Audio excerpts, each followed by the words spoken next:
Today we're going to level up our figure from this to this. Today we're actually going to be breaking down the shapes, the shadows, and most importantly the decision making we're doing for creating this figure. This video is meant as a companion video to a video I posted a few weeks ago. Unfortunately, the figure I made in this video was lost to the depths of my hard drive, but I did a quick recreation and tried to incorporate no more detail than I put in the first video. With that being said, today we're going to go over between 40% and 90% of completing a drawing. What's most important in this stage is creating forms and shapes that are really going to assist us in the final render. In the spirit of trying to make this drawing as accurate as possible and not creating any bad habits with our figures, we're going to be using reference for this. Now, actually building up the reference you're going to use over time takes a while. I recommend just grabbing whatever you see in your feed that you think may be helpful for a drawing in the future and saving that. It's important in this stage to be flexible with our drawing. We use pretty basic shapes for constructing this, but we have to adjust it to get it more in line with however realistic we want our finished target product to be.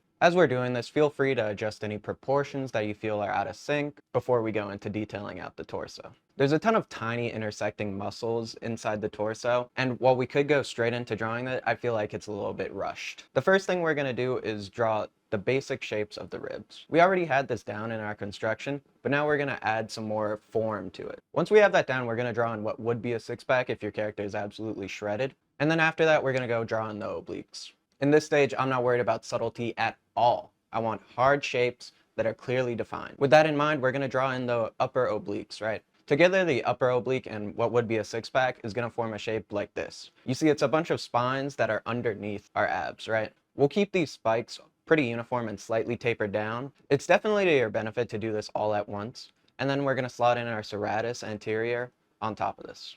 These are going to slot in very well to what we drew before for our upper obliques. And while we're here, we might as well draw in the lower obliques. I like to think of these as a completely separate muscle at this stage, and we're just going to stack it on top of our hips, creating this V taper. Now, this level we have for the torso, this is the amount of detail I want to be applying to our entire figure before we add a single curve to this. After I've gotten that much done with the torso, I like moving on to the chest, shoulders, and collarbones. I like doing this all together, starting with the chest. The chest can be broken down into a bunch of strands radiating out of the armpit. If you've taken some anatomy classes, you would know this is because of how it connects to the arm bone.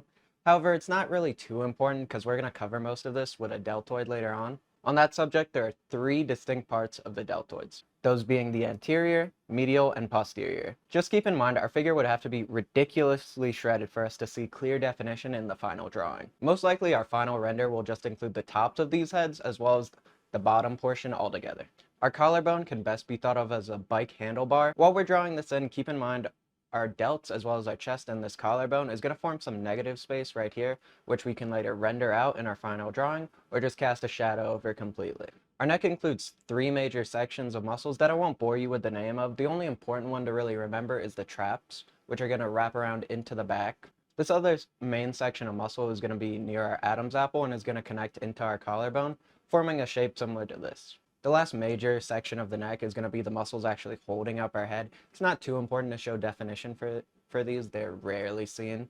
After that, I like drawing in these two repetitive shapes, which are going to form our Adam's apple for later on in the drawing. What I think is pretty important in the construction of the legs is the underlying bone structure. It's important to realize that our femur bone isn't going straight down. It's at an angle, whereas our calf bone is going near straight down, slightly at an opposing angle. It's really important to complement the angle of our femur with our quads. These could either be drawn all together, or you could separate them out into separate blocks for more athletic figures. Drawing our knees in can be pretty tricky. The most important thing about this is actually drawing the rest of the leg properly. We already have the underlying bone structure from when we drew the femur and the calf bone before. With that being said, it's important to know that our calves are going to be at an opposing angle from our ankles when we start detailing out the lower part of the legs. What do I mean by this? Well, the external part of our calves is going to be higher than the internal part, and vice versa for the calves.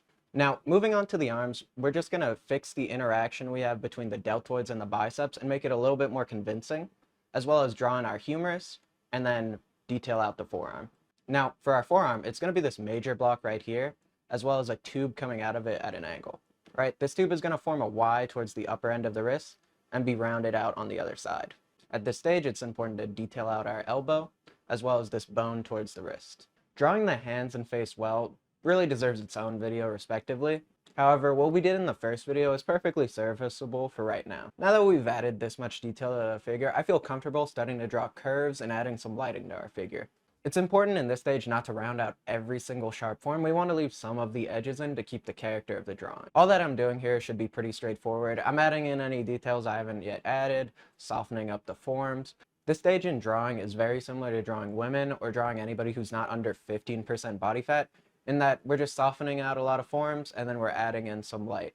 The way I'm adding the shadow is by thickening up the lines that are in shadow and then thinning out the ones that are in harsher light. What I'm also doing here is creating light levels with hatch marks. The way you do this is by creating more hatch marks per square inch for darker values and then less hatch marks for lighter values. Well, at this point, I'm probably doing the most amount of marks on the drawing itself.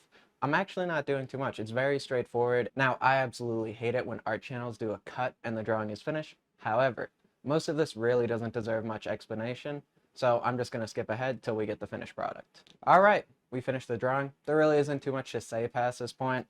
I erased a lot of the construction lines, but as you can see, I just tightened up a lot of my forms, used my reference, and now we have something pretty serviceable. What I demonstrated in this video is fairly reliant on you already being able to draw a figure. If you're interested in learning basic figure drawing, that's what we did in this video right here. With that being said, do the 3 YouTube things. You know what they are. I'm not going to bother wasting your time explaining. Goodbye.